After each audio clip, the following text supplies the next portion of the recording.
For a year, the word upgraded was a ghost that haunted Abigail Larson's every waking moment. It was the word her husband of 12 years, Gregory Finch, had used to describe his new girlfriend. It wasn't just a breakup, it was a branding. He had branded her Abby as the obsolete model, the flip phone in a world of gleaming smartphones. He paraded his new life on every social media platform, a constant, curated stream of his triumph and her erasure.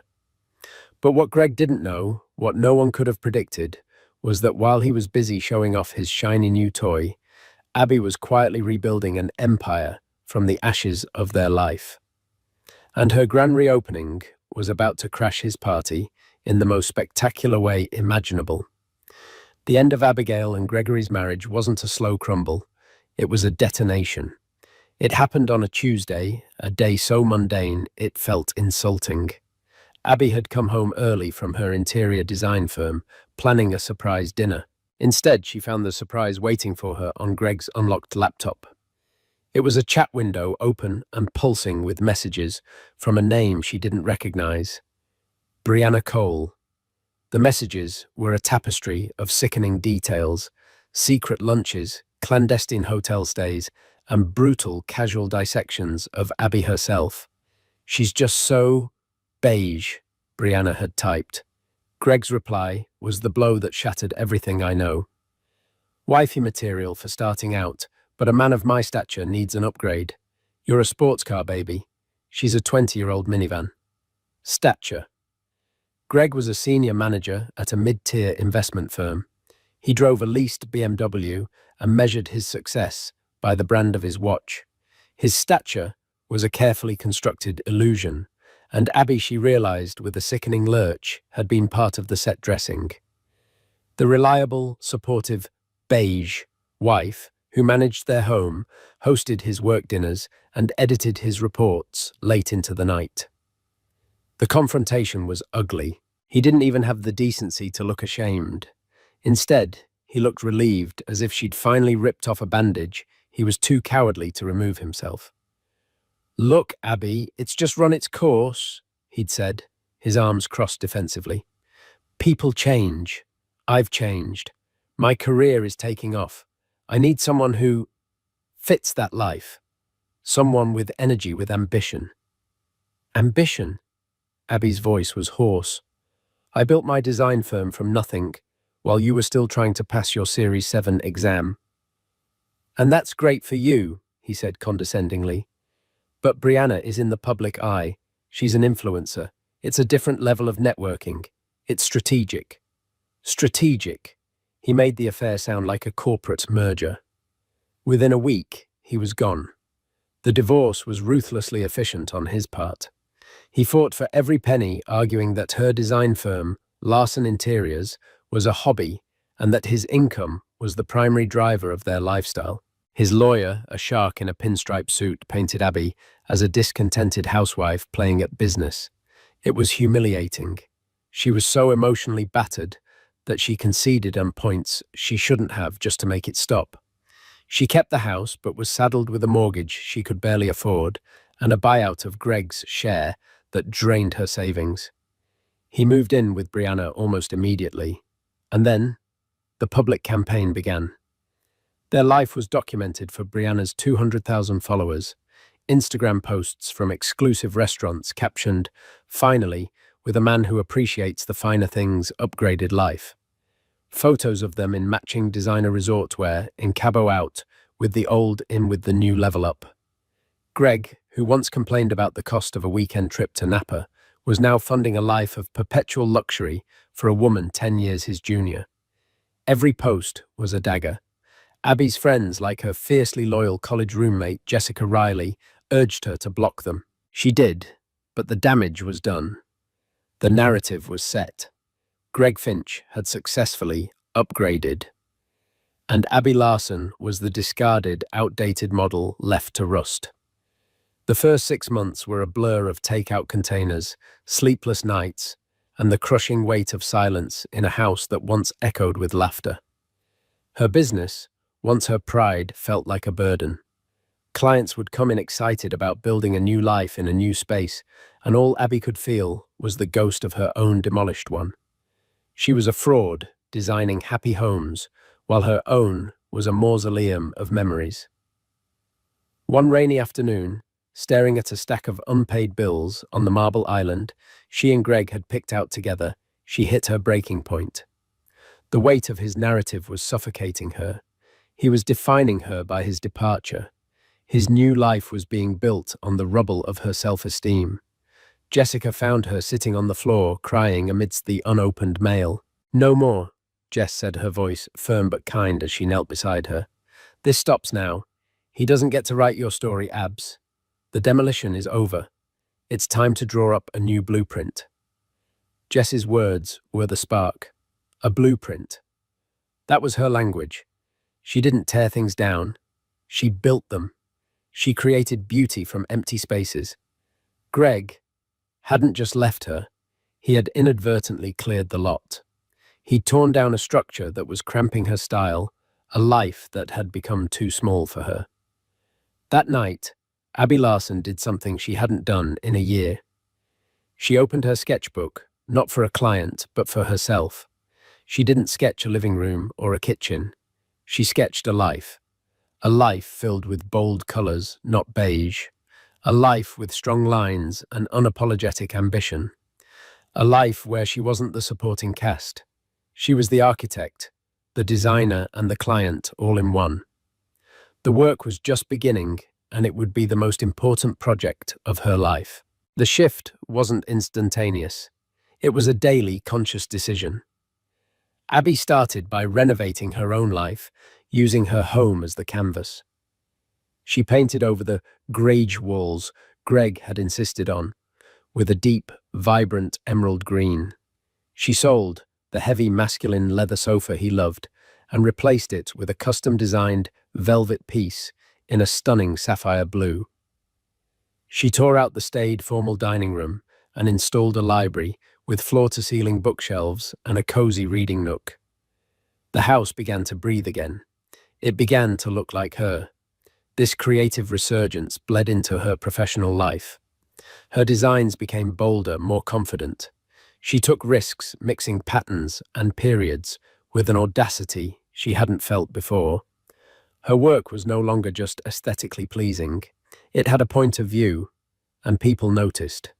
Larson Interiors started getting featured in high-end design blogs, then a spread in Architectural Digest. She was no longer just a local designer. She was becoming a name. She hired a small, savvy team, freeing herself up to focus on the big-picture creative work and client acquisition. She was working harder than ever, but it was different. It wasn't the draining labor of propping up Greg's ego. This was invigorating.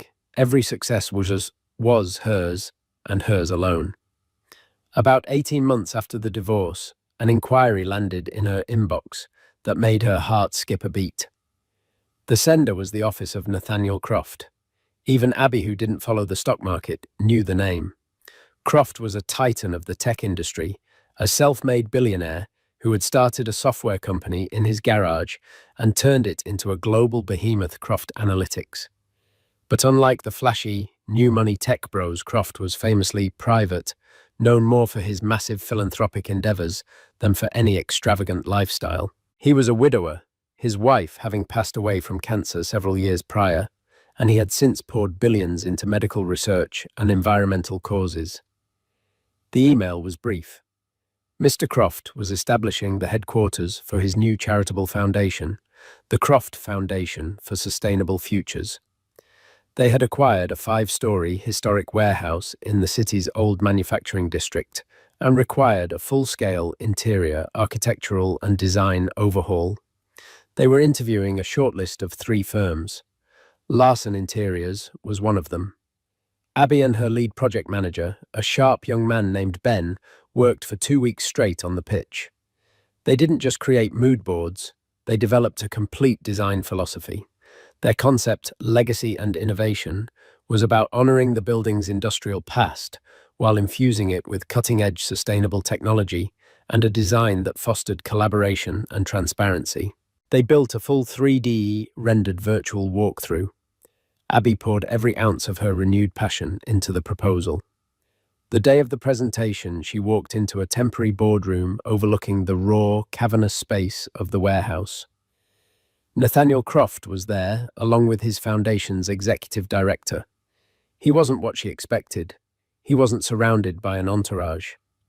He was dressed in simple, well-made trousers and a grey cashmere sweater. No tie, no flashy watch. He was perhaps in his late 40s, with kind, intelligent eyes that held a hint of melancholy and a calm, centered presence that instantly put her at ease. He listened intently as Abby walked him through her vision. He didn't interrupt.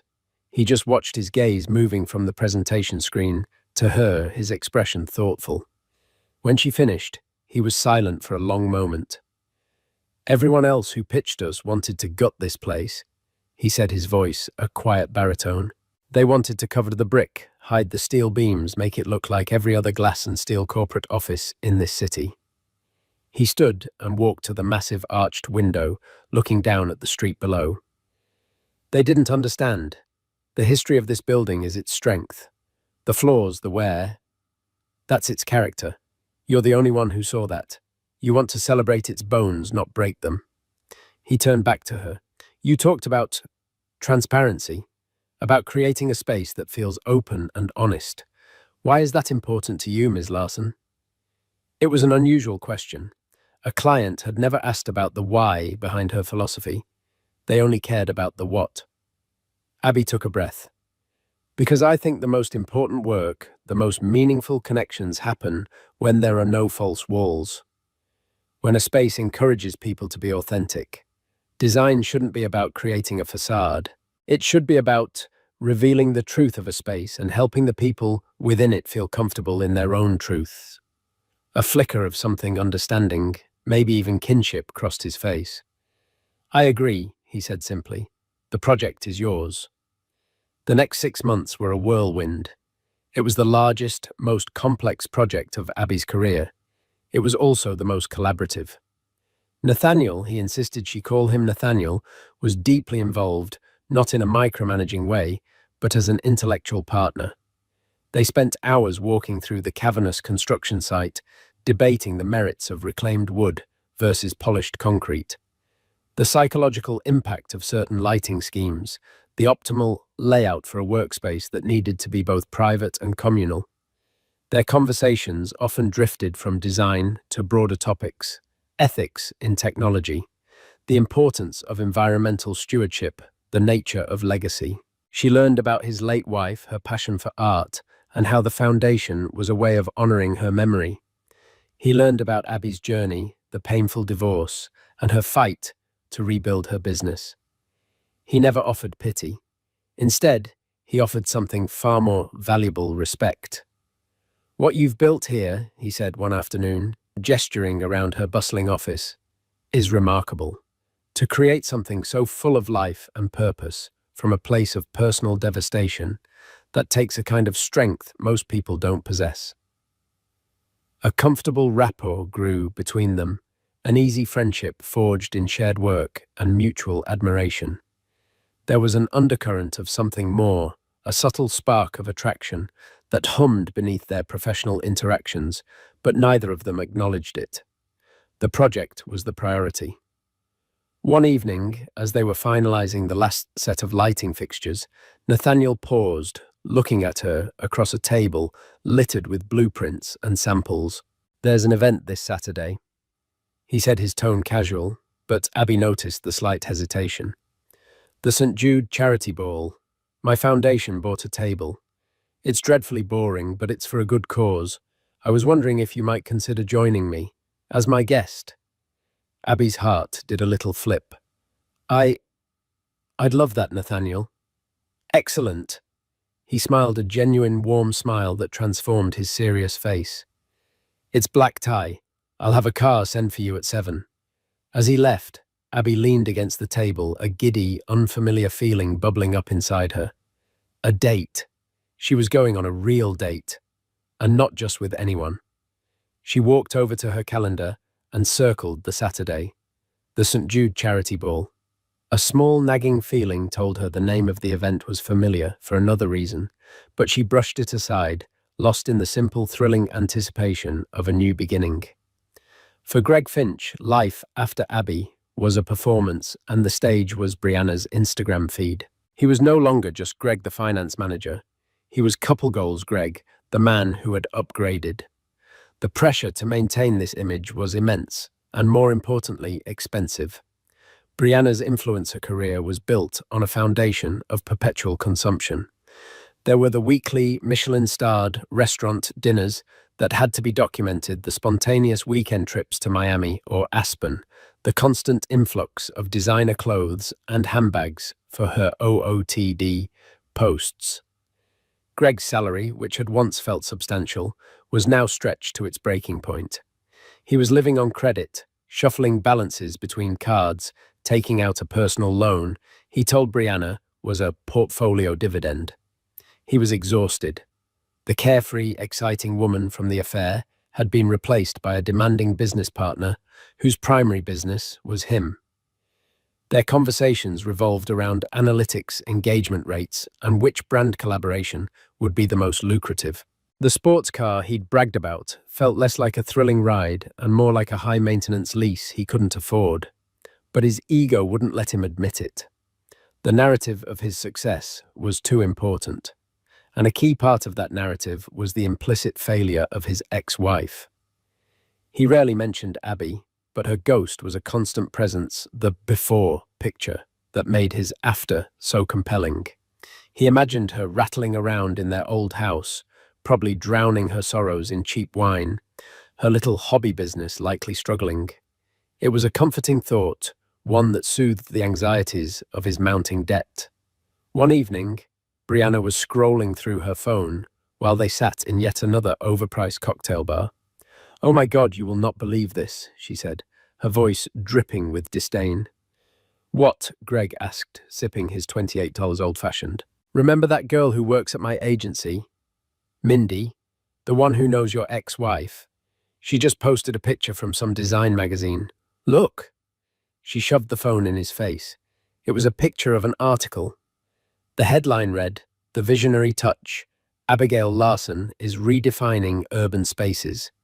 Below it was a stunning professional photograph of Abby. She wasn't just smiling, she looked radiant confident.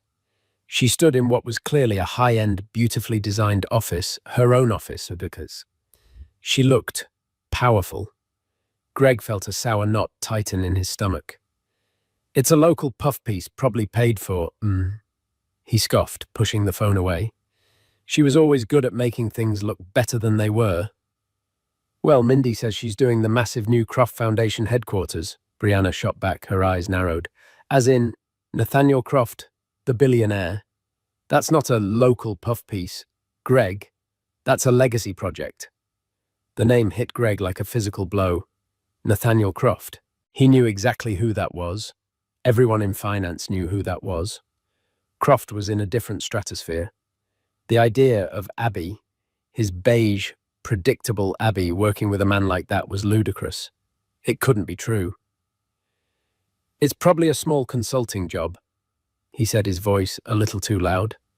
"She's probably picking out paint colors for a bathroom. Don't be so dramatic." But the seed of doubt was planted, and it was watered by his own insecurity.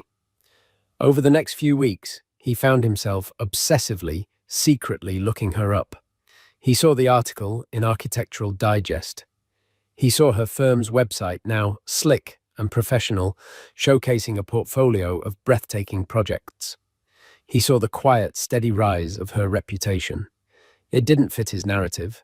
It was like finding out the minivan he'd traded in had been secretly retrofitted with a rocket engine. The final piece fell into place a week before the St. Jude charity ball. Brianna was in a frenzy of preparation. It was a major event on the city's social calendar, a prime opportunity for her to network and be photographed. "Everyone is going to be there," she chirped, holding up 2 different sequined gowns. "The mayor, news anchors, old money, new money, it's the place to be seen." Greg had secured their tickets through his firm a minor sponsorship that had cost him a favor with his boss and a significant deduction from his upcoming bonus. He was already dreading the forced smiles and small talk. His phone buzzed.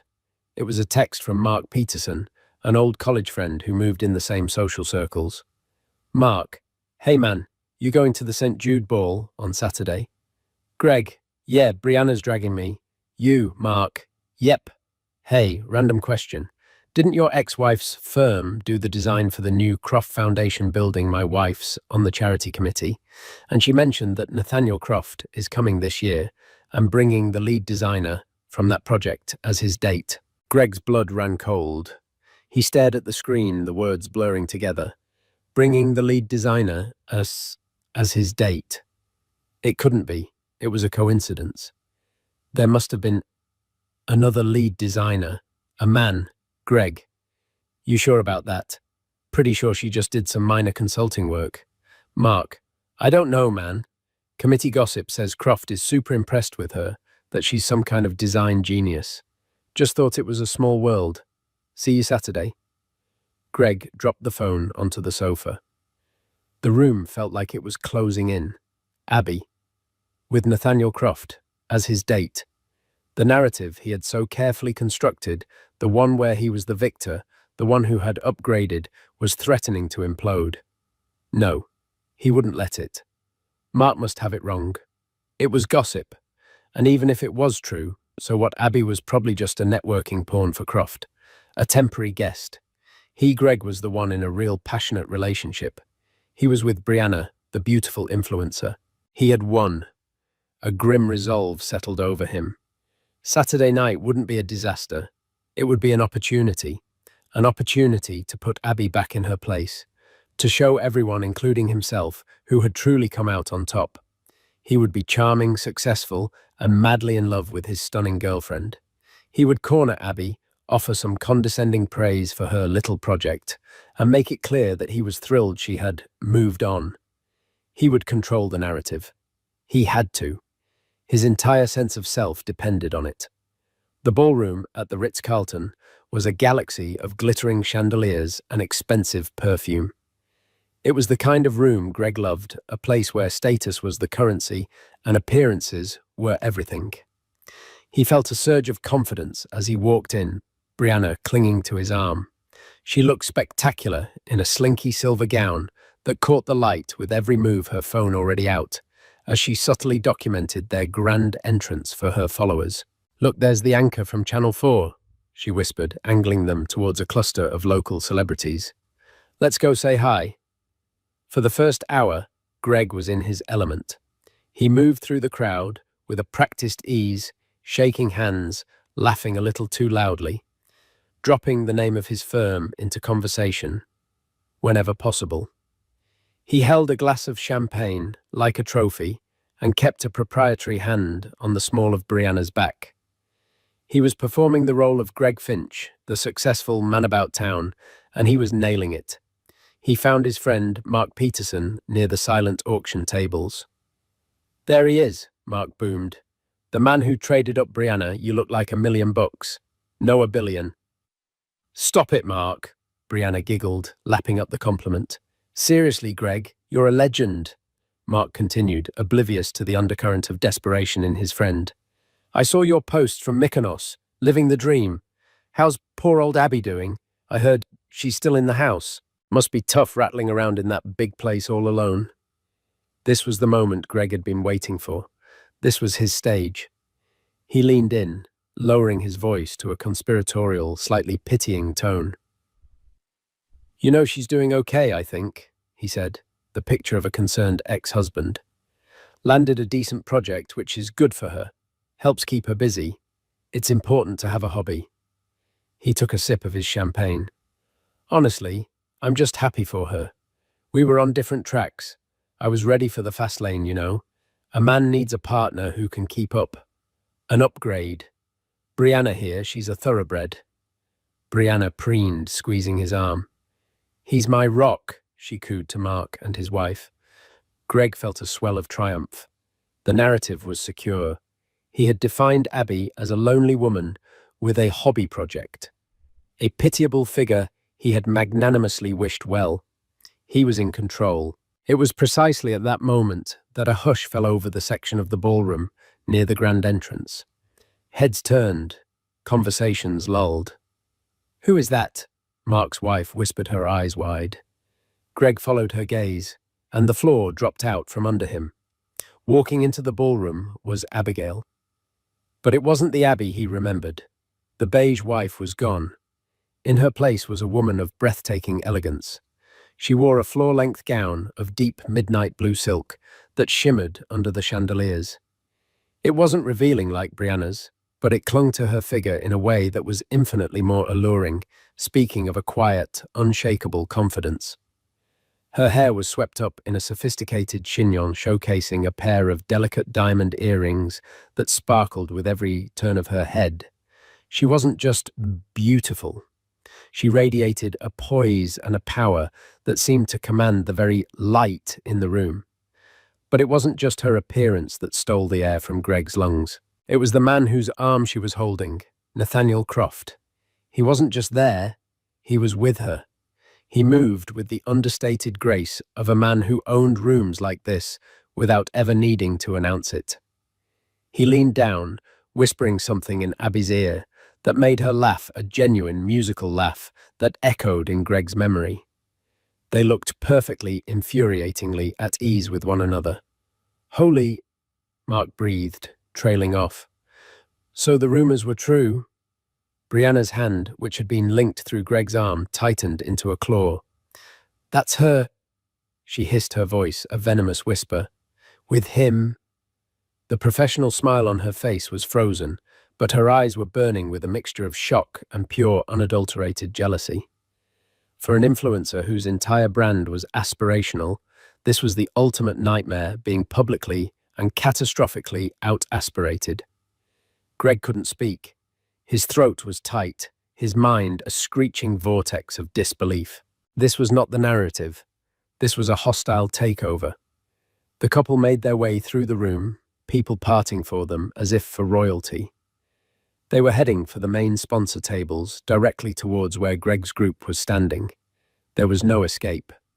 Nathaniel Croft spotted Mark's wife, a fellow charity board member, and smiled warmly. "Cynthia, wonderful to see you. The room looks magnificent." "Nathaniel, we're so thrilled you could make it," Cynthia gushed. "And you must be Abigail Larson. We've heard the most incredible things about your work on the foundation headquarters." "It's been the project of a lifetime," Abby said, her voice smooth and calm. She met Greg's eyes for the first time. There was no pain, no anger, no lingering heartbreak. There was just a cool, polite recognition, the kind one might give a former vaguely disappointing contractor. It was Greg who broke the silence, his voice strained as he tried to reclaim the upper hand. "Abby, wow, small world." He forced a laugh that sounded like a bark. "You look nice. Good to see you getting out." Nathaniel's gaze shifted to him, his expression unreadable but intensely perceptive. Abby gave a small, serene smile. "Greg, Brianna, I see you two are still together." The slight pause was a masterpiece of subtle dismissal. Brianna, recovering slightly, jumped in. "Greg has been so worried about you," she said, her voice saccharine sweet. "He's always saying he hopes you're keeping busy." Greg seized the opening, desperate to re-establish his role as the benevolent, successful ex. "Absolutely. The Croft project, right? That's fantastic. A real step up for your little firm. I'm proud of you." He delivered the lines perfectly, but they landed with a thud in the suddenly silent space. The condescension was so thick, it was suffocating. Nathaniel Croft, who had been listening with a quiet stillness, finally spoke. His voice wasn't loud, but it cut through the air with the precision of a surgeon's scalpel. "A little firm," he repeated, a single eyebrow raised. He looked at Greg, truly looked at him for the first time, and Greg felt himself shrink under the weight of that gaze. It was the look of a lion examining a mouse. Ms. Larson's firm beat out two of the largest architectural design agencies in the country to win this project. Nathaniel stated, his tone matter of fact. She didn't just pick out paint colors. Her vision is the very soul of the building. In fact, her work is so integral, she's been instrumental in shaping the foundation's entire operational philosophy.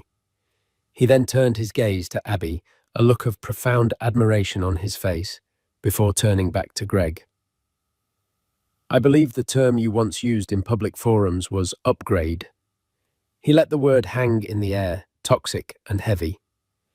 From where I'm standing, Abby is in a league of her own. Any man who let her go didn't just make a mistake. He revealed his own profound lack of value. The words were a public execution. Every person in their circle heard it. Mark stared at his shoes. His wife looked mortified. Brianna's face beneath her perfect makeup had gone pale with fury and humiliation, not for Greg, but for herself, for being attached to the man who was just so thoroughly and elegantly dismantled. Abby didn't gloat. She didn't have to. She simply placed her hand on Nathaniel's arm. "Nathaniel, shall we find our table? I believe we're sitting with the senator." With a final, polite nod to the shell-shocked group, they walked away, leaving Greg standing in the crater of his own exploded narrative. He was no longer the man who had upgraded. He was the fool who had discarded a masterpiece, and the entire world had just witnessed it being unveiled in a museum. The rest of the evening was a waking nightmare for Greg. He could feel the whispers, the sideways glances. The story of his public dressing down spread through the ballroom like wildfire. People who had been eager to talk to him an hour before now offered curt nods and quickly moved on.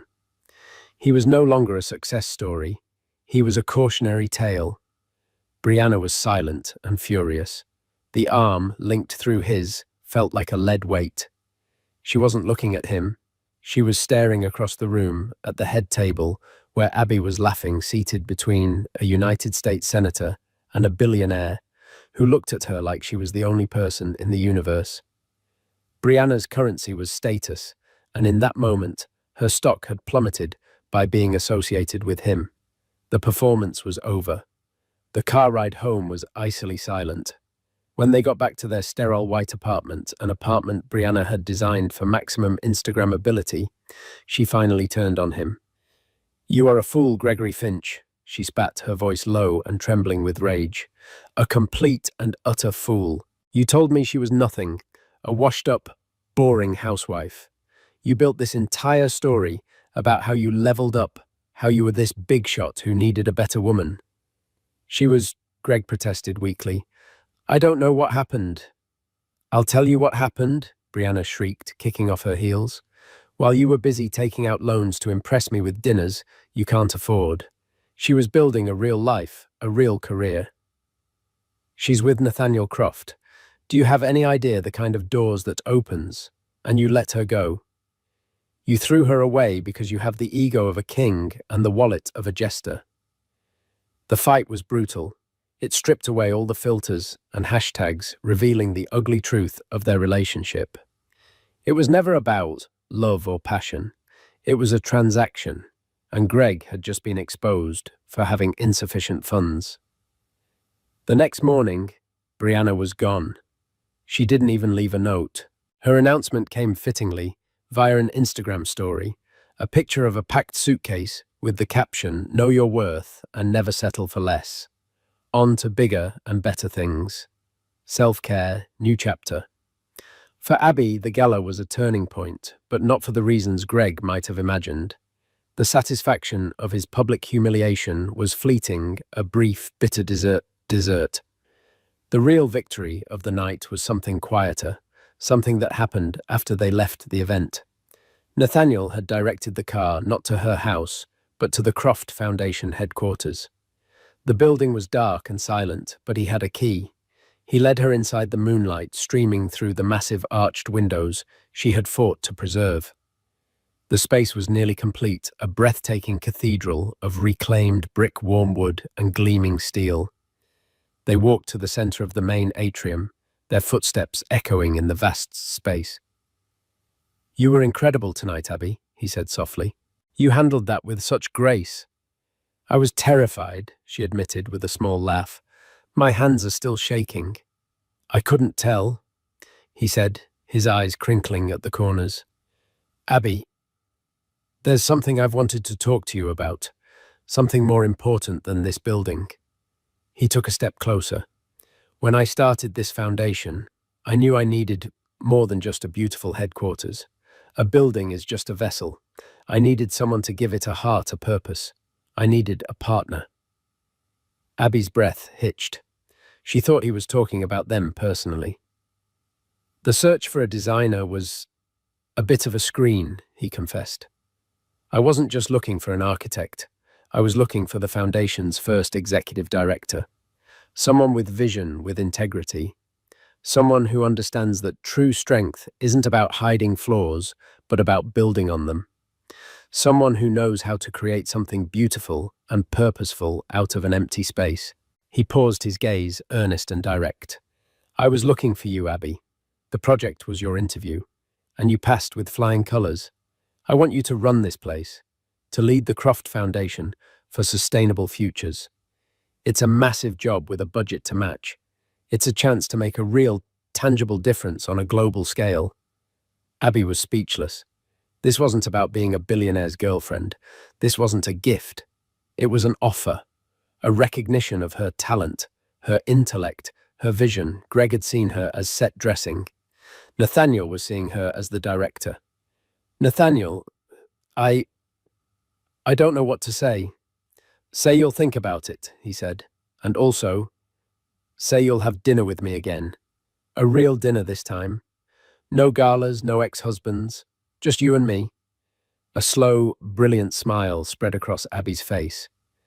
The last ghost of the word upgraded finally vanished from her mind, replaced by a new lexicon director, partner, architect, her own woman. Yes, she said, her voice clear and strong in the moonlit atrium she had designed. Yes to all of it. This was her foundation, not the one made of brick and steel, but the one she had painstakingly built within herself, and it was stronger than anything that could ever be torn down. The weeks that followed were a study in contrasts. For Greg, it was a rapid, humiliating descent. The news of his public implosion and Brianna's departure made its way back to his office. The carefully crafted image of a high flyer was shattered. His superiors, who had tolerated his arrogance when they believed it was backed by success, now saw only a liability. During a quarterly review, they pointed to his strained financials. The loan he'd taken out was flagged by compliance and his lack of professional judgment. He was quietly but firmly let go. His stature had been a house of cards, and a single gust of truth had leveled it. He was forced to sell his BMW and break the lease on the chic empty apartment. He ended up in a small generic rental in a nondescript suburb surrounded by boxes he had no motivation to unpack. He'd scroll through Instagram and see Brianna already on a yacht in Dubai with a minor European aristocrat. He'd see news blurbs about the launch of the Croft Foundation, with Abigail Larson quoted as its new executive director. The world had moved on, not just without him, but seemingly in spite of him. He hadn't just lost a wife, he had lost his way, realizing too late that the upgrade he'd been so proud of was a downgrade in character integrity and happiness. He was alone with the one person he could no longer stand himself. For Abby, life was expanding in every direction. She accepted the position as executive director of the foundation, a role that perfectly married her creative vision with a profound sense of purpose. She didn't give up her firm. Instead, she promoted her trusted project manager, Ben, to partner, empowering him to run the day-to-day operations while she guided its overall creative direction. Larson Interiors flourished under this new structure, becoming even more sought after. Her relationship with Nathaniel deepened, built on a foundation far more solid than shared glamour. They found joy not in ostentatious displays, but in quiet moments. They spent weekends hiking their conversations, weaving from plans for a new literacy program in underserved communities to debates about their favorite obscure documentary films. He loved her for her mind, her resilience, and the fierce passion she brought to everything she did. She loved him for his kindness, his brilliant intellect, and the way he saw her not as an accessory, but as an equal. One crisp autumn afternoon, about a year after the gala, Abby stood on the rooftop garden of the Croft Foundation headquarters, a space she had designed to be an urban oasis. Nathaniel came up behind her, wrapping his arms around her waist as they looked out over the city skyline. "Look at what you built," he said, his voice filled with pride. Abby leaned back against him, a contented smile on her face. She wasn't just looking at the building or the city. She was looking at the panoramic view of her own life, a life that was richer, fuller, and more authentic than she had ever imagined. A life that wasn't an after to someone else's before, but a magnificent creation all her own. "No," she said softly, turning her head to kiss him. "Look at what we're building." The past was a demolished building, its rubble long cleared away. Before her lay an open space, a new blueprint, and a future waiting to be rendered in the boldest, most beautiful colors imaginable. 2 years passed. In the grand sweeping narrative of a life, 2 years can be both an eternity and the blink of an eye. For Abigail Larson, it was the time it took for the blueprint of her new life to become a fully realized, lived-in structure. The title of executive director was no longer a new suit she was trying on. It was a second skin. Under her leadership, the Croft Foundation for Sustainable Futures had launched 2 major international initiatives. One funding innovative water purification technology in Southeast Asia, and another creating urban green spaces in blighted inner-city neighborhoods in the US. Name was now synonymous not with a painful divorce, but with thoughtful, impactful philanthropy. Her relationship with Nathaniel had blossomed into a profound partnership. Their love wasn't a whirlwind of public spectacle, but a quiet, sturdy force built on late-night debates, shared laughter over breakfast, and the deep, unspoken understanding between 2 people who had both known loss and had chosen to build again. They were a team in the office and at home. The house, once a mausoleum of her failed marriage, was now filled with light heart and the comfortable clutter of a shared life. The ghosts had long been evicted. She rarely, if ever, thought of Greg. He had become a footnote in a previous volume of her life story, a character whose motivations and actions no longer held any emotional weight. He was an echo from a demolished building, a sound that no longer had a surface to bounce off of. One rainy Saturday in October, Nathaniel was in Geneva for a World Health Organization summit. Abby, relishing a quiet weekend, decided to visit an old independent bookstore downtown, a labyrinth of towering shelves and the intoxicating scent of ancient aging paper. She was in a narrow aisle dedicated to classic architectural theory, her fingers tracing the spine of a vintage copy of Vitruvius, when a voice from behind her spoke her name. "Abby." The voice was hesitant, thin, and stripped of its former booming arrogance. It was so unfamiliar that for a moment she didn't place it. She turned a polite, questioning smile on her face, and she saw him. It was Gregory Finch, but a version of him that had been weathered and worn down by life. The bespoke suits and confident swagger were gone. He wore a simple, slightly frayed peacoat and jeans that didn't quite fit right. His face was puffier, his eyes carried dark circles that spoke of poor sleep, and his hair was thinning at the crown. He wasn't holding a sleek smartphone or a leather briefcase. He was clutching a damp newspaper. He looked, for the first time since she'd known him, utterly and completely average. He looked like a man who was no longer performing. "Greg," she said, her voice even. There was no shock, no jolt of anger. It was like seeing a former co-worker from a job she'd left a decade ago. A flicker of recognition, but no real connection. I didn't know if you'd even talk to me," he stammered, shifting his weight from one foot to the other. He seemed to shrink under the high ceilings of the bookstore. You look amazing. I mean, obviously. I see you in the news sometimes. The foundation, it's incredible what you're doing. Thank you, she said simply. Waiting, she knew this wasn't just a chance encounter. This was a man who had something to say. Listen, Abby, he began, his eyes darting around the aisle before finally meeting hers. They were filled with a desperate pleading sincerity she'd never seen before. I know this is years too late, and I know I don't deserve a second of your time, but I have to say this. For me, not for you, I know that. For me. He took a shaky breath. I was a monster. What I did to you, what I said. Upgrade. God, that word haunts me. It was the ugliest, most insecure thing a man could possibly say, and I said it because I was the one who felt inadequate. Abby remained silent, her expression unchanging.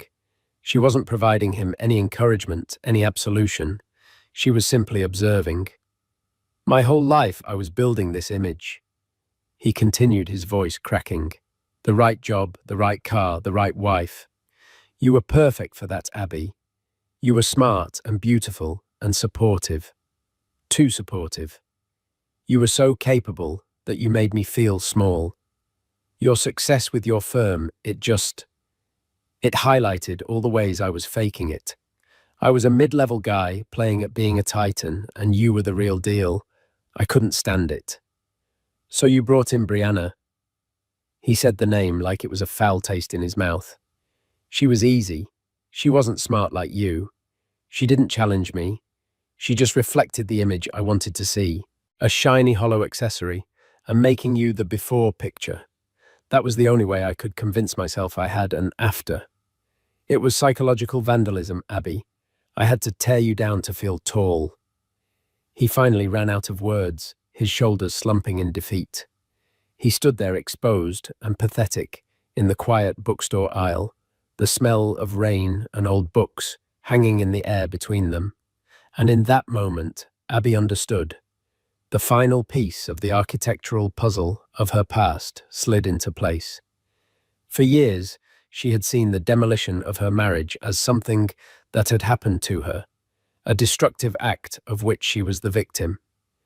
But now, listening to this broken man, she saw it with the clear, objective eye of a designer. The structure of her marriage to Greg had been compromised from the start. It had been built on his insecure foundation, not their shared one. It had a beautiful facade, but the load-bearing walls of respect and mutual admiration were faulty. It was bound to collapse. His affair with Brianna wasn't the earthquake. It was just the final ugly crack that brought the whole thing down. And in its rubble, she had been given a cleared lot, a chance to build something new, something to her own specifications, on a foundation of solid rock. The pain he caused wasn't a punishment. It was an accidental, brutal act of liberation. She looked at him, at this ghost of a man, and she felt a profound sense of nothing. Not pity, not anger, not even the satisfaction of forgiveness. It was the serene emptiness of a completed project. I hear what you are saying, Greg, she said, her voice calm and measured. And I hope that for your sake saying it brings you some peace. He looked up, a flicker of hope in his tired eyes. So, you forgive me? Abby gave a small, almost imperceptible shake of her head. That's not the right question, she explained gently. Forgiveness implies that there is still a debt to be settled between us. It suggests that you still hold a space in my life that needs to be cleared. You don't. She gestured vaguely, as if to encompass the past. You're asking me for the key to a house I don't live in anymore. You're apologizing for cracks in a foundation that has long since been bulldozed and replaced. What you did was part of a different life, a different version of me. That woman is gone. I am the architect of my own life now, Greg, and my current blueprints, they don't have a space for you in them, not even as a memory to be forgiven. She gave him a final polite nod. I wish you well. I hope you figure out how to build something for yourself. And with that, she turned and walked away, leaving him standing in the aisle. She didn't look back. She bought her book, stepped out into the now clearing afternoon, and took a deep breath of the clean, rain-washed air. The last echo had faded. The silence was complete. Later that evening, curled up with Nathaniel by the fire, she told him about the encounter. He listened, his hand resting gently on her back, his presence a warm, solid comfort. When she finished, he didn't offer opinions or judgments. He simply asked, "And how do you feel?" Abby looked into the flames then at the face of the man she loved. "Free," she said, "completely and utterly free." Her life was her own grand design filled with light purpose and unshakable love. It was a masterpiece, not of revenge, but of rebirth. And it was only just beginning. What happens when the person someone tried to discard becomes the one they can never hope to reach? Abigail Larson's story isn't just about the downfall of an arrogant ex-husband. It's a powerful testament to the resilience of the human spirit.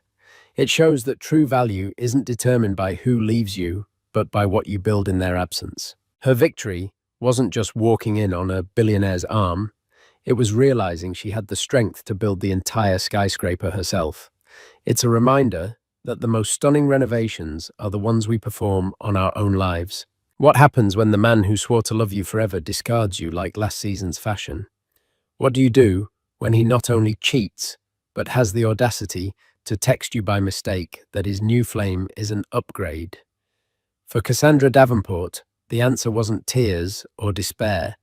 It was a cold, calculated fury that money could fuel and revenge could satisfy. This isn't just a story about a broken heart. It's a story about a woman who was underestimated, a man who was blinded by arrogance, and a multi-million-dollar lesson in what it truly means to be upgraded. The end of Cassandra and Leo Fordham's marriage didn't come with a thunderous crash, but with the quiet, unassuming buzz of a cell phone left on a bedside table. It was a Tuesday morning, the kind of brilliantly ordinary day that lulls you into a false sense of security. Sunlight smelling of freshly cut grass from the gardener's work below their penthouse apartment streamed through the floor-to-ceiling windows, illuminating dust motes dancing in the air. Cassandra, at 32, possessed a quiet elegance that was often mistaken for fragility. She had the kind of inherited grace that came from generations of old money, but she'd worked hard to shed the skin of a Davenport heiress to become simply Mrs. Fordham. She had wanted a real life, a real marriage built on love and mutual respect, not on the foundation of her family's formidable fortune. She managed a small independent art gallery downtown, a passion project that gave her a sense of purpose outside the towering shadow of her family's real estate empire. Leo, charming and ambitious, had been her escape. A senior analyst at a prestigious investment firm, he had the hunger and drive that she, having never needed to strive for anything, found intoxicating. He'd pursued her with a relentless, all-consuming passion that made her feel seen for herself, not for her last name. He'd promised her a world they would build together brick by brick, his ambition and her heart as the mortar. For 7 years, she believed in that promise. She hosted his work dinners, charmed his bosses, and celebrated his every promotion as if it were her own. She kept her own vast resources at a polite distance, wanting him to feel like the provider, the man of the house. She loved him, utterly foolishly, and as it turned out, blindly. That Tuesday, Leo was in the shower, the hiss of hot water, a familiar soundtrack to their mornings. His phone lying next to a half-empty glass of water buzzed again. It was a message notification. Usually she respected his privacy, but a flicker of something intuition, perhaps, or the slow, dawning poison of suspicion that had been seeping into her heart for months, made her glance at the screen. The sender was Bianca Reed. The name was unfamiliar. The message preview was damningly clear. Bianca Reed last night was insane. Can't stop thinking about you. You really are the full package. When do I get to see my man again? The air in Cassandra's lungs turned to ice. It was a physical sensation, a painful freezing of her blood, that started in her chest and spread to the tips of her fingers. Her breath hitched. My man. The words echoed in the silent, sun-drenched room. She stood motionless, her hand hovering over the phone. Every instinct screamed at her to stop, to walk away, to pretend she hadn't seen it. But she couldn't. With a trembling finger, she unlocked the phone. Leo, in his infinite carelessness, had never bothered to change the passcode from their anniversary date. There it was, a thread of messages stretching back months, explicit photos, lavish promises, conversations filled with a passion and excitement that had long faded from her own marriage. They talked about trips, about a future, about how much better life was without the ball and chain. But it was the message Leo had sent just last night, after a charity gala they had attended together, that broke her. Cassandra had felt beautiful that night in a sapphire gown that matched her eyes. Leo had been attentive, his hand on the small of her back. It had felt for a fleeting moment like old times. A lie. It had all been a lie. She scrolled up to his sent messages, and there it was, a message clearly intended for Bianca that he must have accidentally sent to a group chat with his work friends before deleting it. But one of them, a man named Derek, had screenshotted it and sent it back to him with a string of laughing emojis. The screenshot was what Cassandra was now staring at. Leo Fordham. Dude, you saw her? Bianca is a total upgrade. Younger, hotter, and she actually appreciates what it takes to be a winner. Cassie is classic, like a vintage car. Beautiful to look at, but you don't want it as your daily driver. Upgrade. The word slammed into her with the force of a physical blow. It wasn't just the cheating, it was the dismissal. The calculated cruelty. 7 years of her life, her love, her support, reduced to a vintage cum. She had intentionally parked her Rolls-Royce life to be his supportive Ford sedan, and he had the audacity to call another woman a sleeker model. The sound of the shower turning off snapped her back to reality. Her heart hammered against her ribs, a wild, trapped bird. She placed the phone back on the nightstand exactly as it was. Her hands were surprisingly steady. The initial shock was morphing, solidifying into something cold, hard, and heavy in her gut. It felt like a block of granite settling where her heart used to be. Leo walked out of the bathroom, a towel slung low on his hips, steam billowing around him. He smiled, the easy, confident smile that had once made her weak in the knees. Now it looked like a mask.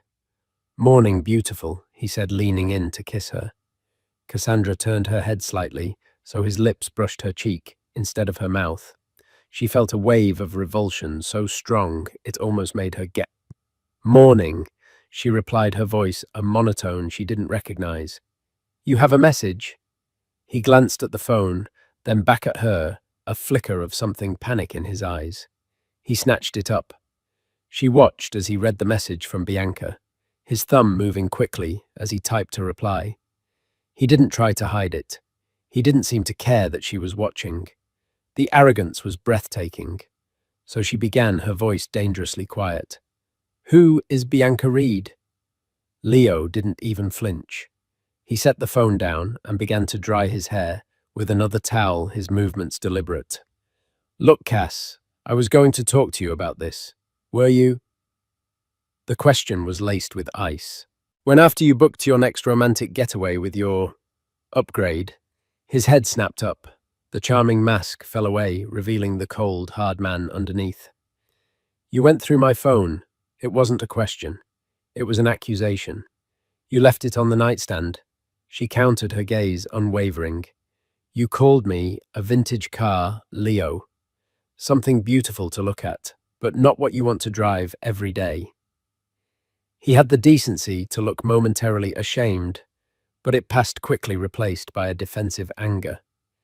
It wasn't supposed to be for you to see. It was a stupid guy talk thing. And the months of messages, the photos, the plans for a future, was that all guy talk too? He sighed, running a hand through his damp hair. It was a gesture of performative frustration, as if she were the one being unreasonable.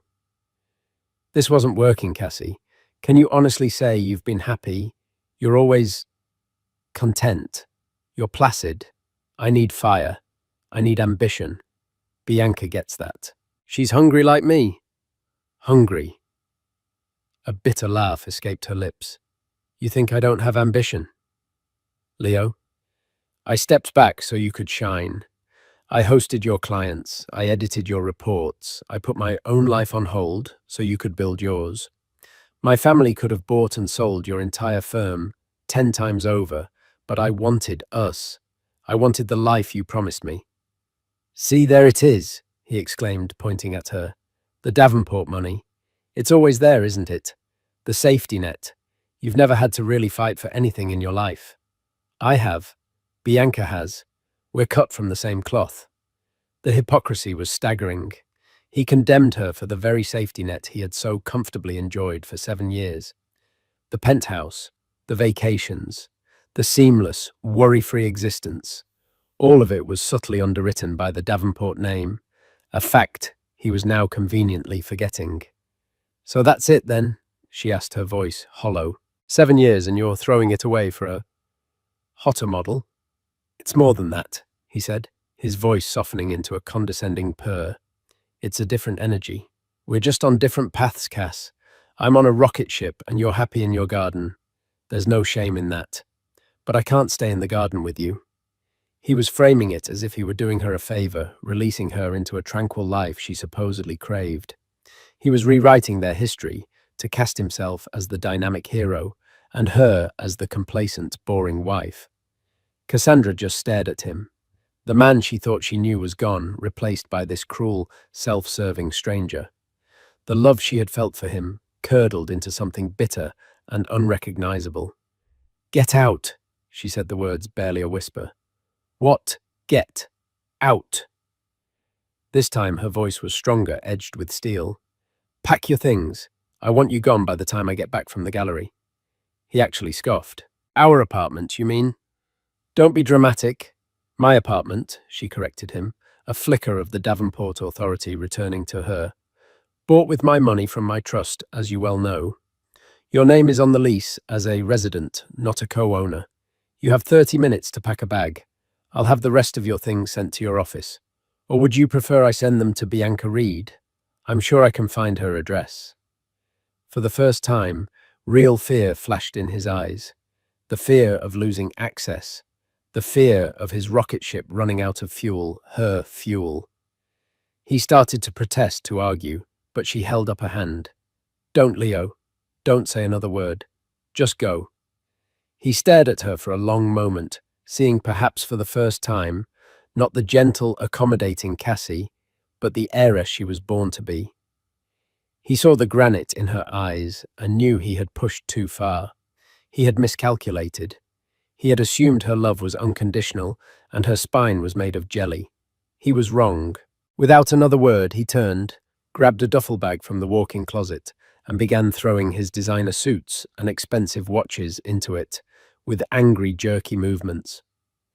Cassandra walked out of the bedroom and into the vast living room. Her body began to tremble, the adrenaline fading, leaving behind a deep seismic shock. She wrapped her arms around herself, sinking onto the plush white sofa. The sun was still streaming in, the day still brilliantly, cruelly ordinary. Her life, the one she had so carefully built, had been demolished in the span of 10 minutes. She laid her head back, closed her eyes, and for the first time allowed a single hot tear to trace a path down her cheek. It was a tear not of sadness, but of rage. An upgrade. He'd called his mistress an upgrade. A strange, cold clarity began to dawn in her mind. Fine. He wanted an upgrade. She would show him what a real upgrade looked like. He thought she was a vintage car. He had no idea what kind of engine she had under the hood. The Fordham chapter of her life was over. The Davenport chapter was about to begin. Later that afternoon, after Leo was gone and the silence of the penthouse was deafening, a wave of nausea washed over her. She chalked it up to stress and grief. It happened again the next morning, and the morning after that. A small, persistent thought began to nag at the back of her mind. She counted the weeks. With a dawning sense of disbelief, she realized she was late. Her hands shook as she opened the pregnancy test 2 days later. She sat on the cold marble floor of her bathroom, waiting for the 3 longest minutes of her life to pass. She didn't know what she wanted the result to be. Part of her prayed it was negative, a clean break. Another part, a deeper, more primal part, yearned for it to be true. She finally picked up the stick. 2 stark pink lines. Pregnant. She was pregnant with the child of the man who had shattered her heart and called her obsolete. All the cold fury, all the plans for revenge, suddenly felt insignificant next to this. Another wave of nausea hit her, but this time it wasn't from grief. It was morning sickness. A new life was growing inside her, a life she would have to protect. Her resolve, which had been hardening since that fateful morning, now solidified into diamond. This was no longer just about her pride. It was about her child's future. It was about ensuring that Leo Fordham, the man who saw people as assets to be traded and upgraded, would never underestimate her or her child again. Her revenge would not just be swift and satisfying. It would be generational. It would be legendary. The first phone call Cassandra made was not to her parents or her friends, but to a number she hadn't dialed in years. It was the private line of Alistair Finch, the man who had served as her father's most trusted legal counsel and consigliere for over 40 years. Mr. Finch was a relic from a different era, a man who wore 3-piece suits, communicated in crisp, precise sentences, and possessed a mind like a steel trap. He had managed the Davenport family's most complex acquisitions and fiercest legal battles with a placid, almost unnerving calm. Cassandra. He said, his voice a gravelly baritone that held no surprise, as if he had been expecting her call. "To what do I owe the pleasure, Alistair?" she said, her voice steady. "I need your help. It's a corporate matter." An hour later, she was sitting in his cavernous wood-panelled office overlooking Central Park. The air smelled of old leather paper and Earl Grey tea. Mr. Finch sat opposite her, his hands steepled, his pale blue eyes watching her with unnerving perception. He had already been briefed by her father, who she'd called immediately after, but he wanted to hear it from her. She told him everything. The text message, the confrontation, the cruel, dismissive words, the pregnancy. She left out none of the humiliating details, laying her pain bare on the polished surface of his mahogany desk. She did not cry. Her voice did not waver. She spoke with the cold precision of a CEO outlining a hostile takeover. When she finished, Finch was silent for a long moment, his expression unreadable. "And what is it you want, Cassandra?" he finally asked. "I want to bankrupt him," she said, the words tasting like acid. "I want to ruin his career. I want him to know what it feels like to be discarded." Finch nodded slowly. A scorched earth approach. Understandable, emotional, but ultimately unsatisfying and messy. Public divorces and career sabotage can backfire. They make you look vindictive, not powerful.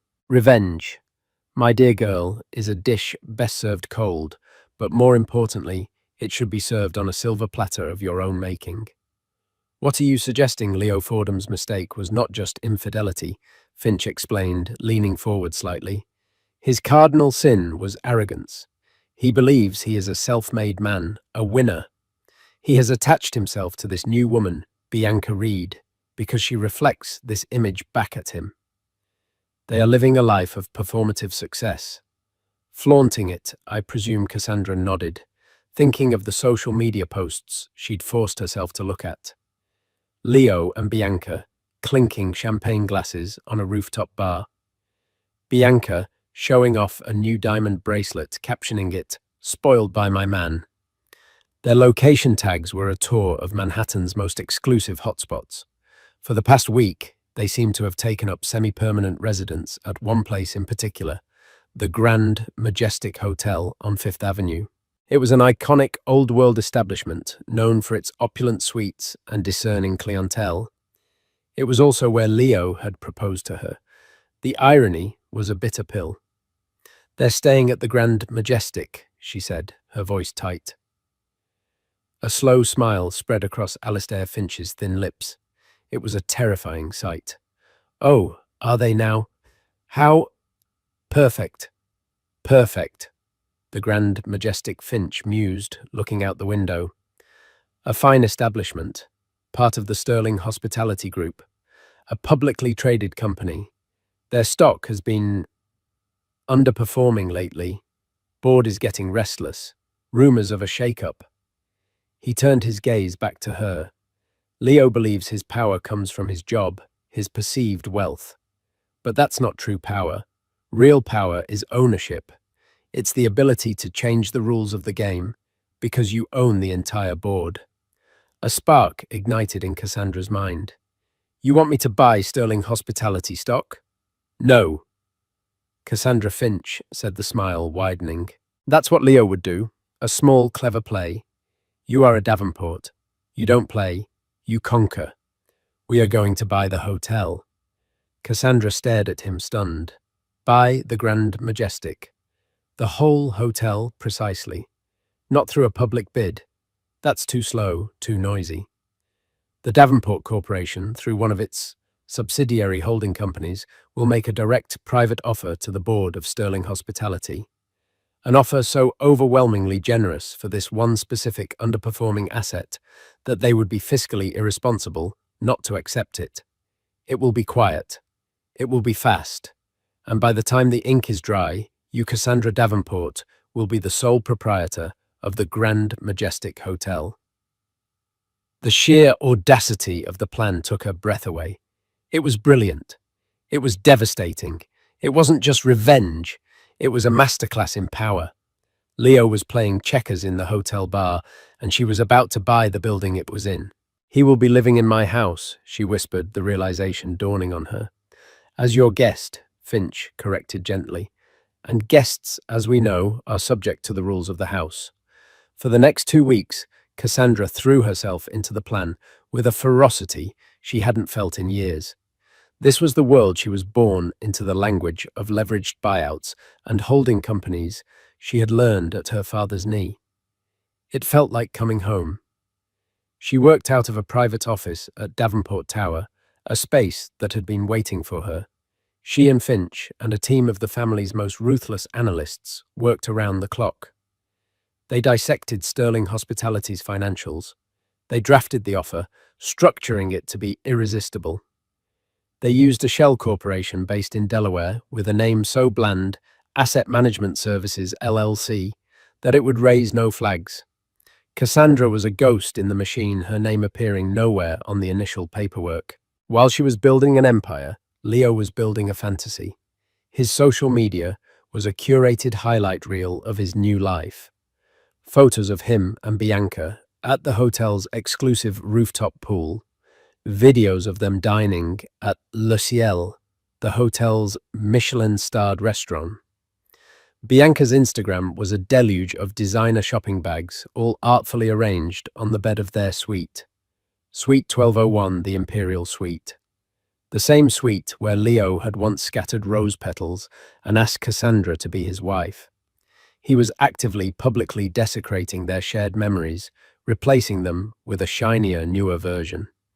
Each post was a small, sharp stab to Cassandra's heart, but with each stab, the granite inside her grew harder, her resolve more absolute. She saw the life he was projecting, the Patek Philippe on his wrist, the Hermes bag on Bianca's arm. He was spending lavishly, desperately, trying to project an image of a man who had made it on his own terms. Cassandra knew better. He was burning through his savings and maxing out his credit cards. His salary was substantial, but it couldn't sustain that level of performative wealth for long. He was on a rocket ship, all right, one that was about to run out of fuel and come crashing back to Earth. The day the deal closed, Cassandra was in Finch's office again. The final wire transfer, a sum with enough zeros to make her head spin, had been sent. A courier delivered a thick portfolio of documents. Finch slid the top one across the desk to her. It was the deed. There, in crisp black ink, was the name of the new owner of the Grand Majestic Hotel Asset Management Services, LLC. And on the signatory page for the LC, there was only one name, Cassandra Davenport. She ran her fingers over her own signature. A tremor of pure, unadulterated power coursed through her. She looked out the window down at the sprawling city below. She was 3 months pregnant, her body just beginning to change. She placed a hand on her still flat stomach. Phase 1 is complete, Finch said, pouring them both glasses of sparkling water. What's your first move as the new proprietor? Ms. Davenport Cassandra took a sip of water, the bubbles fizzing on her tongue. She thought of Leo and Bianca, likely lounging by the pool in her hotel at this very moment, blissfully unaware that the ground had just shifted beneath their feet. My first move, Alistair, she said, a predatory smile touching her lips for the first time in weeks, is a personal inspection. I think it's time for the new owner to meet the staff. And then, I think it's time we made some adjustments to the guest experience. The Grand Majestic Hotel was a symphony of hushed opulence. Its lobby was a grand, cavernous space with floors of polished Italian marble, soaring columns, and a magnificent crystal chandelier that dripped light like frozen diamonds. The air was perfumed with the scent of fresh lilies, their fragrance mingling with the faint, expensive smell of leather and old money. Cassandra walked in, not as a guest, but as a conqueror. She wore a tailored navy blue dress that was professional and severe, her hair pulled back in a sleek chignon. She was flanked by Alistair Finch and 2 senior executives from the Davenport Corporation. Her presence commanded attention. The concierge, a man named Jean-Pierre, who had been at the hotel for 30 years, straightened his posture instinctively. May I help you, madam? He asked, his voice smooth as silk. I'm here to see the general manager. Mr. Harrison, Cassandra said, her tone leaving no room for negotiation. Tell him Cassandra Davenport is here. The name Davenport worked like a master key. Doors opened, people scurried. Within minutes, they were being escorted to the top floor to the lavish executive offices. Robert Harrison was a man in his late 50s, impeccably dressed with a permanently worried expression that came from decades of catering to the whims of the ultra-rich. He greeted them with a professional smile, but his eyes darted nervously between Cassandra and Finch. He had been told that morning in a terse, legally binding email that the hotel had been sold and the new owner would be arriving for an inspection. He had expected a corporate delegation, not a young woman whose family name was synonymous with New York real estate royalty. Ms. Davenport, Mr. Finch. An unexpected honor. Harrison began gesturing to the chairs in his office. Welcome to the Grand Majestic. We were only just informed of the transition.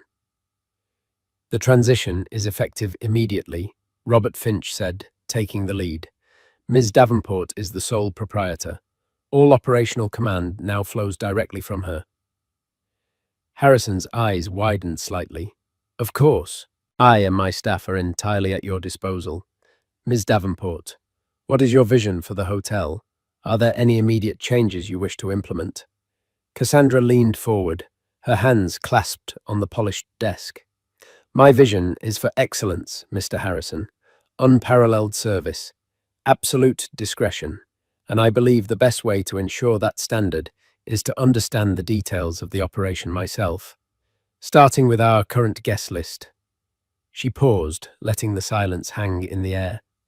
I believe we have a Mr. Leo Fordham and a Ms. Bianca Reed staying in the Imperial Suite, 1201. Is that correct?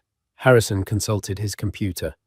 Yes, that's correct. Mr. Fordham is a long-term guest, booked for the next month.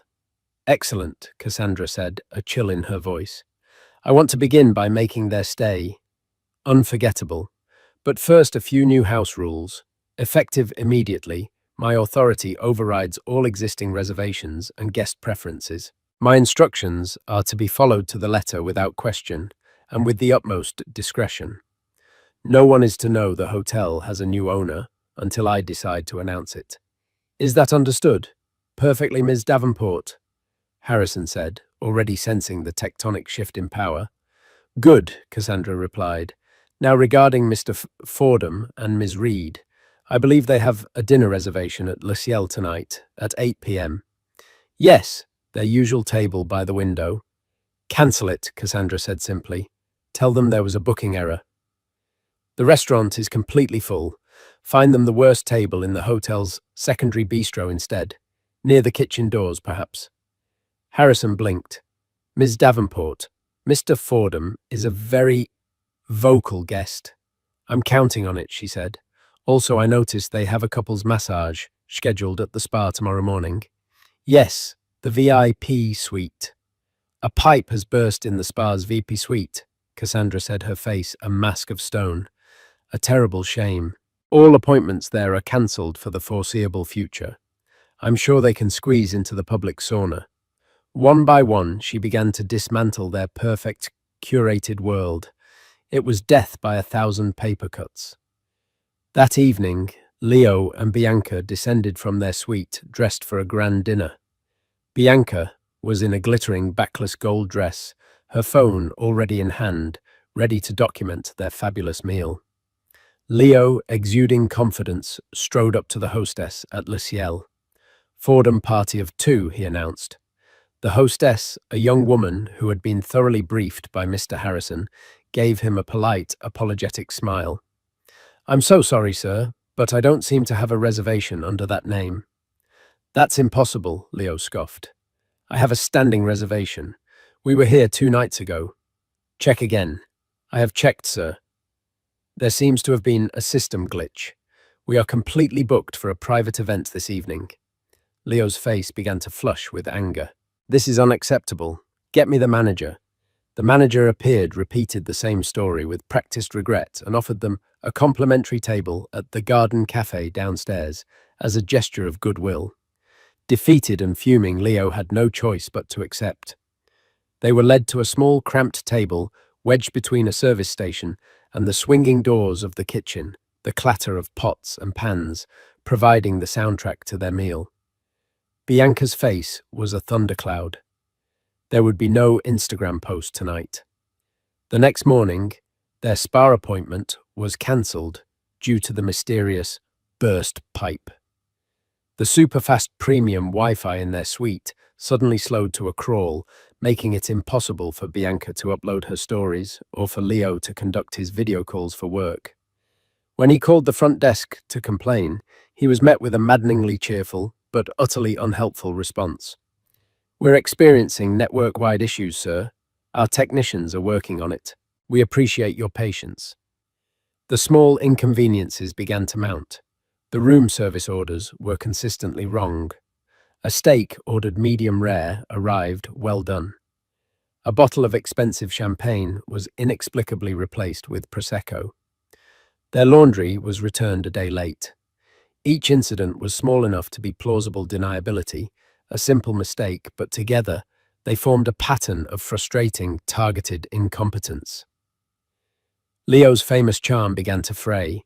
He was constantly on the phone with the front desk, his voice growing louder and more belligerent with each call. He saw it as a personal slight from an incompetent staff, a failure to recognize his importance. Bianca, whose entire existence was predicated on a seamless, luxurious aesthetic, was becoming increasingly agitated. This place has gone to the dogs. Leo, she complained, staring at her phone as it struggled to buffer a video. For what you're paying, this is a joke. Can't you do something? I'm trying. He'd snapped back, his own stress mounting. He had an important presentation coming up and was counting on the hotel's prestige and services to woo a potential client. The following week, Cassandra escalated her campaign. Leo and Bianca returned from a shopping spree on Fifth Avenue, their arms laden with bags from Gucci and Prada. As Leo went to pay for their taxi with the hotel's house account, the doorman stopped him. I'm sorry, Mr. Fordham, the doorman said, his face impassive. The front desk has informed us that your house charging privileges have been temporarily suspended pending a credit review. Leo froze. Oh, what? That's ridiculous. My card is on file. You'll have to speak with the front desk, sir. In the middle of the grand lobby, in front of a dozen other guests, Leo was forced to have a hushed, intense argument with the desk clerk. The clerk, a young man named Thomas, who had been personally promoted by Cassandra that morning, was polite but firm. There appears to be an issue with the pre-authorization on your American Express, sir. It has been declined. Declined? Leo hissed, his face turning a blotchy red. There is $500,000 of credit on that card. Run it again. I have, sir.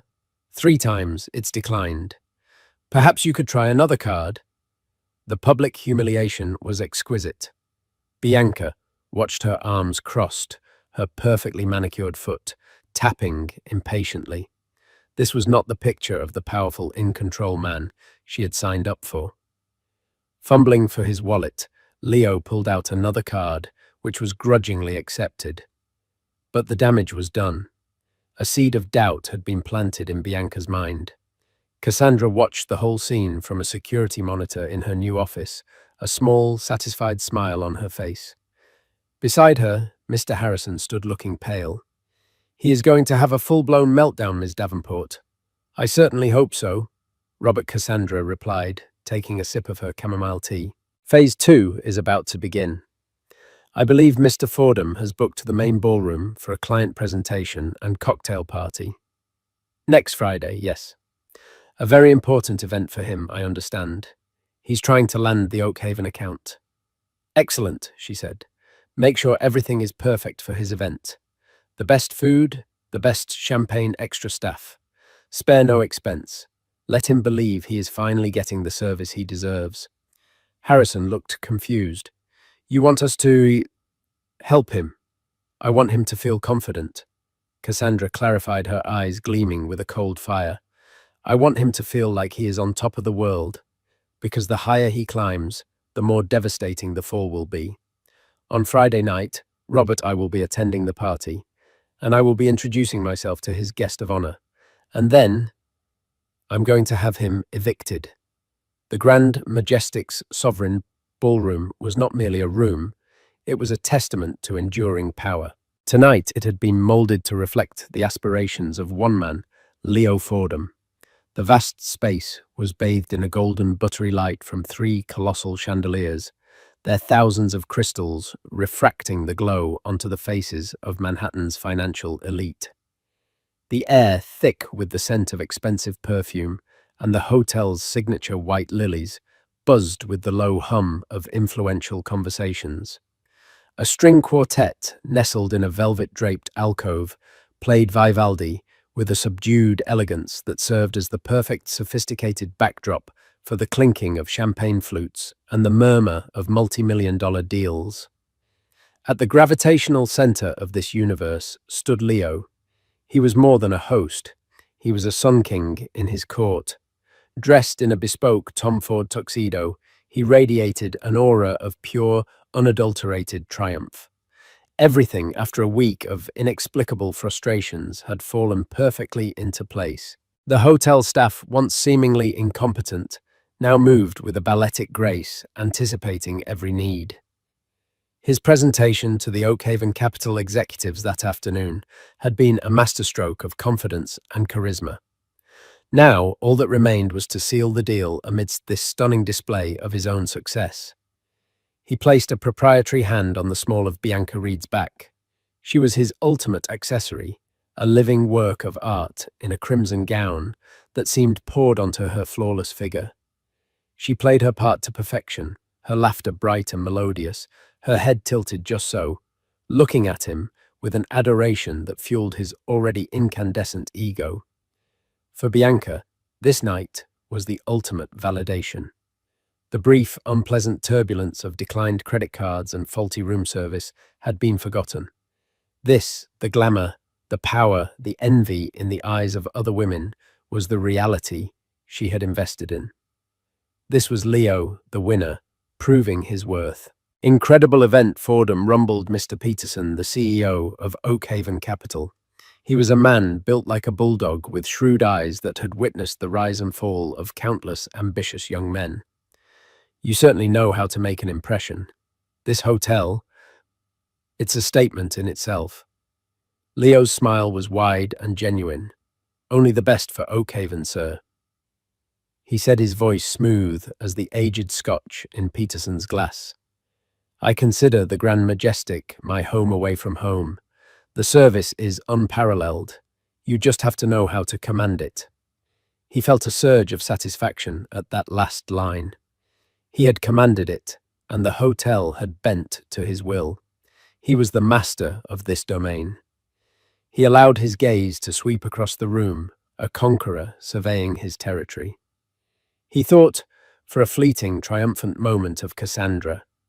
He pictured her in their old apartment, her apartment, now probably curled up with a book, living her quiet beige life. He felt a brief, condescending flicker of pity. She couldn't understand this world, this thrill. She was the safe harbor, and he was the battleship destined for glorious combat on the open sea. He had made the right choice. Bianca was his future. This party was his coronation. He felt utterly, completely invincible. It was then that the atmosphere in the ballroom began to shift. It wasn't a sudden change, but a slow, subtle alteration in the ambient energy, like a drop in barometric pressure before a storm. It started near the grand double doors at the entrance. Conversations closest to the entryway faltered for a beat. Heads turned. A ripple of whispers began to spread inward, moving through the crowd like a silent current. Into the golden light stepped Cassandra Davenport. She was a vision in black. Where Bianca was a fiery, attention-seeking spectacle, Cassandra was a cool, dark void of elegance that drew all light into it. Her gown was deceptively simple, a column of midnight silk that fell to the floor without embellishment. Her only jewelry was a river of diamonds around her neck, a piece so magnificent it silenced all other attempts at adornment in the room. Her hair was swept back, revealing the clean, proud lines of her face, and her expression was one of serene, unnerving calm. She wasn't entering a party. She was taking possession of a space. She was flanked by Alistair Finch, his silver hair and stoic presence lending her an additional layer of gravitas. They didn't rush. They paused for a moment, their eyes scanning the room, two predators identifying their prey. Leo saw her. The champagne flute in his hand felt suddenly slick with sweat. His heart gave a painful lurch, a violent, sickening thud against his ribs. It was like seeing a ghost, but a ghost more vibrant and alive than anyone else in the room. What was she doing here? His mind raced, scrambling for an explanation. Was she trying to make a scene? Beg him to come back? The arrogance was so ingrained that even in his shock, he assumed her presence must revolve around him. But she wasn't looking at him. Her gaze swept past him as if he were part of the furniture. Her target was clear.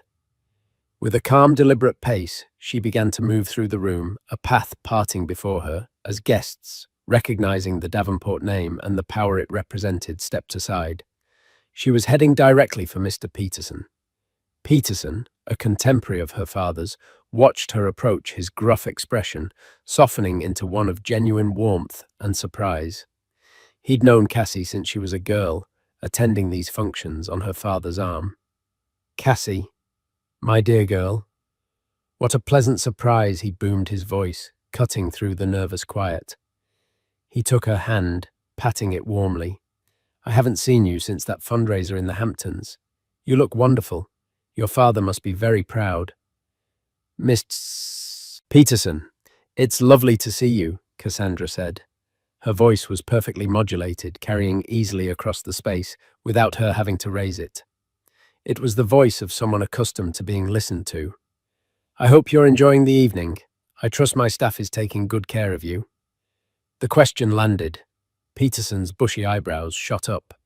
He looked from Cassandra's placid face to the impeccable waiters and back again. The proprietary tone was unmistakable. "Your staff?"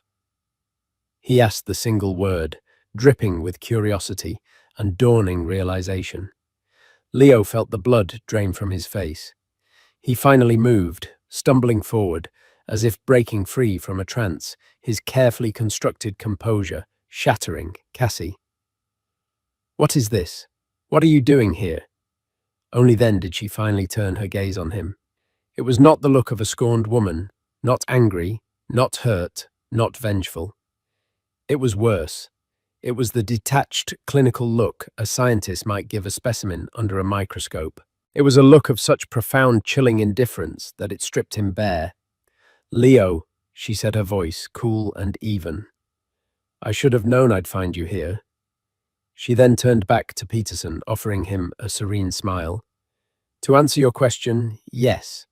Welcome to my hotel. I apologize for not greeting you sooner, but I wanted to ensure everything was running smoothly for my guests." The word guests was a perfectly aimed dart, and it hit its mark. The entire ballroom seemed to hold its breath. The string quartet had faltered into silence. Peterson's mind, sharp and accustomed to ruthless corporate plays, put the pieces together in an instant. He looked from the powerful, poised woman in front of him to the sputtering, panicked man beside him. You bought the Grand Majestic?" Peterson asked Cassandra, a new and profound respect dawning in his eyes. This wasn't just the Davenport heiress. This was a shark in her own right. "It was a recent acquisition," Cassandra replied with a dismissive wave of her hand. "A passion project. I've always adored this building's potential." The implication was clear. The hotel, under its previous management, had been underperforming, just like everything else Leo touched. "But since you're here, Leo," she continued, turning her full attention back to him, the pleasantries over, "there are a few matters of housekeeping we need to discuss." She gave a subtle nod, and Mr. Harrison, the general manager, materialized at her side, his face a grim professional mask. He held a thick, leather-bound portfolio. "Robert, would you please bring me Mr. Fordham's bill?" The public nature of the request was a stunning act of aggression delivered with the politeness of a business inquiry. A wave of shocked murmurs and frantic whispers swept the room. Cell phones were being subtly angled to record the unfolding drama. Cassandra took the portfolio from Harrison and opened it. She didn't rush. She let the silence stretch, forcing every person in the room to focus on the humiliation she was about to administer. "Let's see," she mused, her fingertip tracing a line down the first page. "The Imperial Suite, number 1201. My favorite. Booked for 3 weeks. An extensive room service ledger. Multiple orders of caviar lobster, Cristal champagne. A man of expensive tastes." She paused.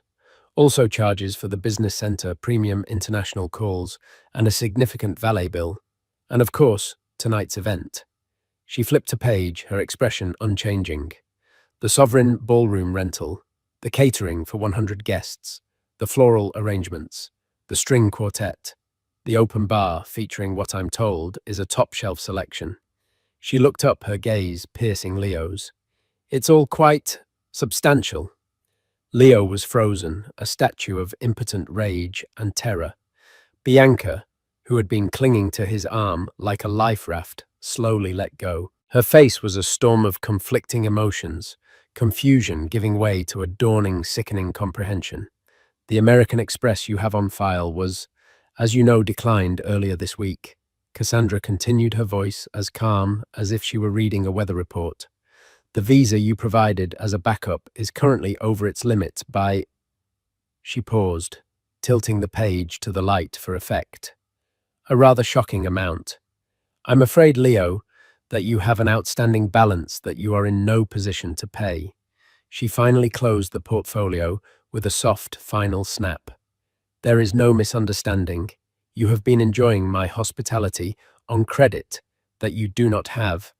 You have been running a scam in my hotel." The accusation delivered so calmly was devastating.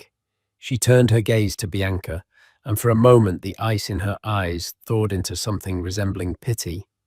"And you, Miss Reed," she said softly, but loud enough for those nearby to hear. "He brought you into this. He made you promises based on a life he couldn't afford, financed by the woman he discarded." Cassandra's eyes flicked back to Leo, locking him in place. "He told me you were an upgrade, but it seems he was the one in need of an upgrade when he tried to get on my tab. That was the kill shot." Bianca's face went blank with shock, then hardened into a mask of cold fury. The Hermes bag, the crimson dress, the illusion of being the chosen one. It all evaporated, revealing the cheap, hollow reality underneath. She wasn't a prize. She was collateral damage in a pathetic con. She looked at Leo, not with heartbreak, but with the utter contempt one reserves for a bad investment. "Leo," she whispered the single word, an indictment. When he could only stare dumbstruck, she made her decision. With a composure that mirrored Cassandra's, Bianca turned on her heel and walked away, her head held high. She didn't run. She simply exited the scene, cutting her losses, disappearing into the crowd without a backward glance. The last of Leo's support structure had crumbled. He was alone, exposed under the glare of 100 pairs of eyes. Cassandra gave another almost imperceptible nod. "Robert," she said, her voice ringing with the clear, cold authority of ownership. "Please have security escort Mr. Fordham to his suite. They will allow him 1 hour to pack his personal belongings. Have the luggage held at the bell desk until the bill is settled in full, and then have them escort him off my property." She took a step closer to Leo, close enough that only he could hear her next words. "Your stay at the Grand Majestic is over," she whispered, before raising her voice to a steely, resonant tone that echoed through the silent ballroom. "Checkout time is now." Two uniformed security guards who had been waiting discreetly by the doors moved forward. They were large men, but they moved with a quiet professionalism that was far more intimidating than any overt aggression. They flanked Leo, their presence a silent, immovable verdict. Mr. Peterson watched the scene with a grim fascination, then turned to Cassandra with a slow, deliberate nod of respect. The Oakhaven deal was not just dead, it was a cautionary tale he'd be telling for years. As the guards gently but firmly began to lead him away, Leo's composure finally shattered completely. He looked at Cassandra, his face a desperate plea. All the arrogance was gone, replaced by the raw terror of a man who had lost everything in a single, perfectly executed maneuver. Cassandra met his gaze. She didn't smile, she didn't gloat. She simply held his eyes, letting him see the full, devastating scope of his miscalculation. Then slowly, she placed a protective hand over her still flat abdomen, a silent, secret acknowledgement of the real reason for her fight, the future she was protecting. It was the final move in a game of chess he never even knew he was playing. Then she turned her back on him. She turned back to Mr. Peterson, back to the party, back to her world. The gesture was absolute. She was dismissing him, not just from the ballroom, but from her life. The string quartet, taking their cue from Mr. Harrison, hesitantly began to play again. The spell was broken. The party, her party, would continue, and Leo Fordham was already a ghost. In the end, it was never just about the hotel. It was about reclaiming a narrative. Cassandra Davenport showed the world, and more importantly herself, that her value was not determined by a man's approval. She transformed her deepest heartbreak into her greatest power move, not with screaming or tears, but with the silent, deadly precision of a balance sheet and a deed.